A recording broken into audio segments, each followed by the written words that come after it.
Schools में आपने किताब में फिजिक्स, केमिस्ट्री और मैथमेटिक्स पढ़ा होगा। स्कूल वाली फिजिक्स वही फिजिक्स होती है जो कि सबसे सिंपल प्रकार की होती है। एक बॉल को एक स्पेसिफिक एंगल से फेंकने पर ग्रेविटी का उस पे क्या असर होगा, क्या डायरेक्शन होगा, कितने टाइम में नीचे आएगा, ये तो पता किया जा सकता है कन्वेंशनल फिजिक्स के द्वारा।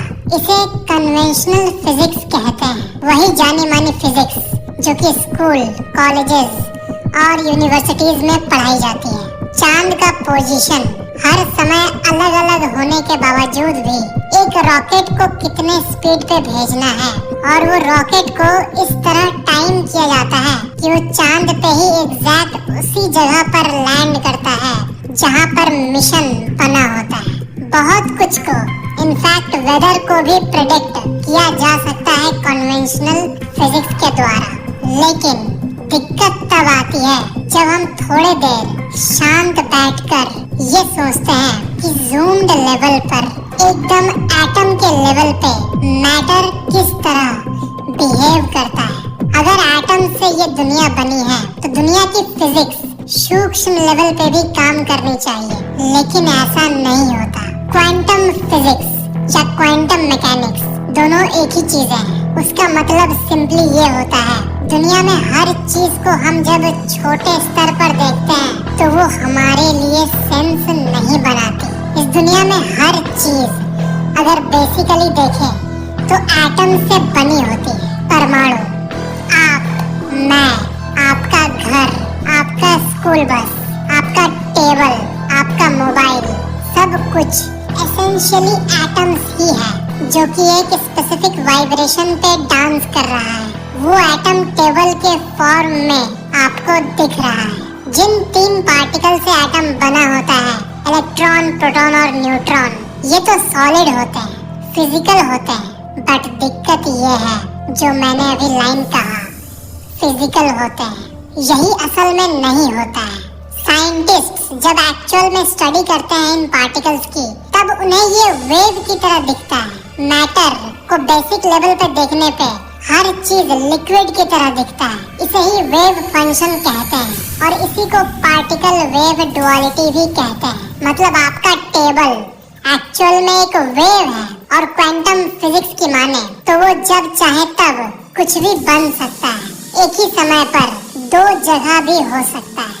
मैटर की एक अजीब प्रॉपर्टी सामने आती है जब हम गहरे स्तर पर इस दुनिया को समझने की कोशिश करते हैं। इससे ये पता चलता है कि ये यूनिवर्स कितनी रैंडम है। तो जो क्लासिकल फिजिक्स पढ़ते हैं हम लोग, वो सब रॉन्ग प्रूव हो जाती है जब हम एक्चुअल में एटम्स को स्टडी करते हैं। इमेजिन करो कि पूरा यूनिवर्स एक लिक्विड की तरह है, एक समुद्र की तरह, और उस समुद्र में जो एक लहर निकल रही है वो समुद्र का ही पार्ट है। बट क्योंकि वो ऐसे उछल कर निकल रही है, वो इंडिविजुअली हमें अलग दिखता है, लेकिन वो समुद्र ही होता है, समुद्र का ही पार्ट होता है। और जितने भी वेव्स हैं सब एक्चुअल में समुद्र ही हैं, वेव के फॉर्म में उभर रहे हैं, जो कि अपने आप में इंडिविजुअल अलग है, लेकिन वो समुद्र से ही कनेक्टेड है।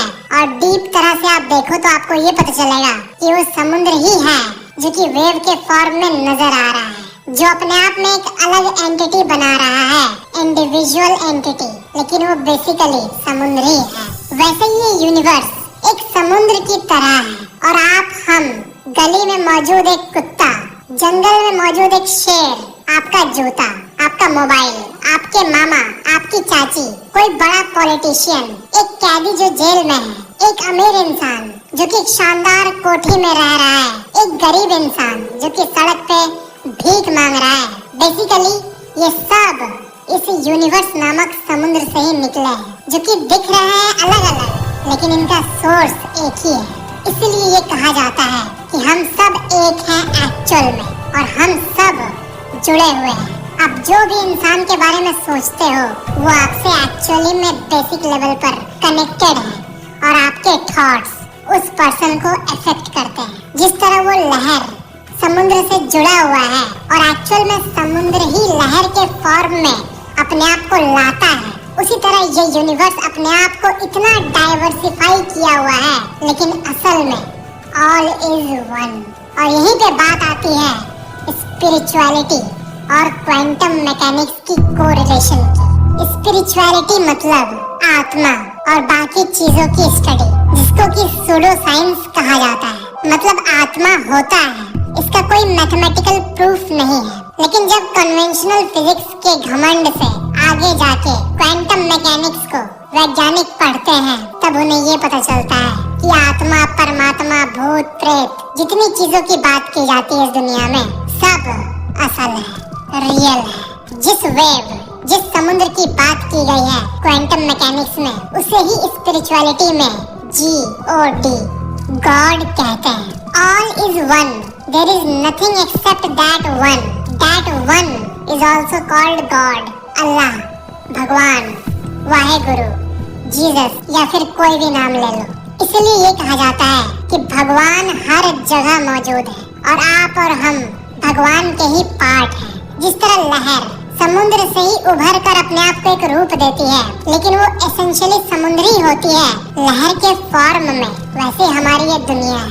हमारे दुनिया के 0.0000001% लोगों को ये एक्सपीरियंस होता है जिसे इनलाइटनमेंट कहते हैं, जो कि बुद्ध भगवान को हुआ था और दुनिया में हजारों लोगों को ये हुआ है। और उस एक्सपीरियंस में लोग अपने ही विशाल रूप का अनुभव करते हैं कि एक्चुअल में हम इंडिविजुअल लहर हैं, अलग अलग इंसान हैं, बट एसेंशियली गॉड का ही एक रूप है।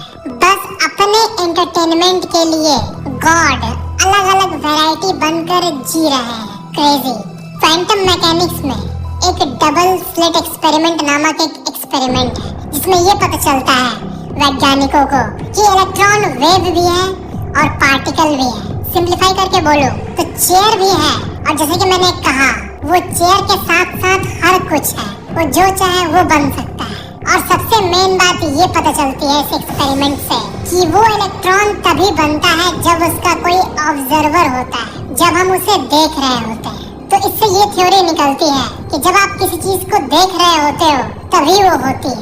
और संस्कृत का एक श्लोक है, यथा दृष्टि तथा सृष्टि, मतलब जिस तरह आप इस दुनिया को देखोगे वो वैसे ही बन जाएगी। एंड एक्चुअल में साइंटिफिकली ये बात क्वांटम मैकेनिक्स में पता चली है।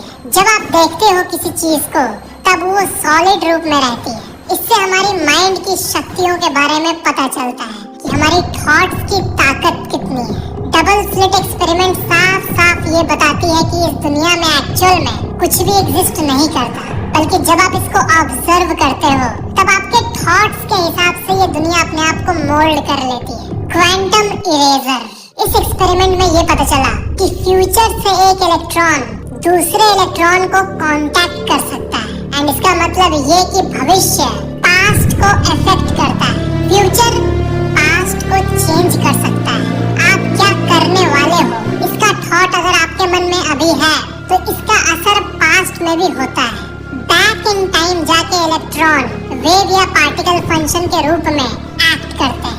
एक क्लासिक एग्जांपल दूं तो कभी आपको ऐसा फील हुआ है कि फ्यूचर से आपको कोई मैसेज फील हो रहा है, जैसे कि माइंड में फील हो रहा है कि आज से 10 साल बाद शायद मैं ब्रोक हो जाऊंगा, तो इसलिए मुझे अभी मेहनत करनी चाहिए, नॉलेज गेन करनी चाहिए, नहीं तो भविष्य बहुत डार्क है। फ्यूचर की चिंता सताना और बाकी चीजों का रिलेशन इसी थ्योरी के साथ है। इसका मतलब आपके फ्यूचर सेल्फ की सोच आपके पास्ट यानी अभी को कम्युनिकेट कर सकती है। Quantum entanglement and superposition. Quantum entanglement experiment ये शो करता है कि दो ऑब्जेक्ट्स जो कि एक्चुअल में कभी कनेक्ट हुए थे, कभी न कभी मिले थे, वो जिंदगी भर के लिए समहाउ कनेक्टेड रहते हैं, even after they are separated. यानी अलग होने के बावजूद भी, मतलब अलग रहने के बावजूद भी, वो दोनों जिंदगी भर के लिए कनेक्टेड हो जाते हैं और एक का थॉट दूसरे के थॉट को अफेक्ट करता है। Quantum superposition. कृष्ण भगवान की कहानी में आपने इस कहानी को जरूर सुना होगा कि कृष्ण एक समय पे ही दो जगह साइमल्टेनियसली रहते थे। दुनिया की इसी मिस्टीरियस प्रॉपर्टीज का ज्ञान हमें पुरानी स्क्रिप्चर्स भी देती है।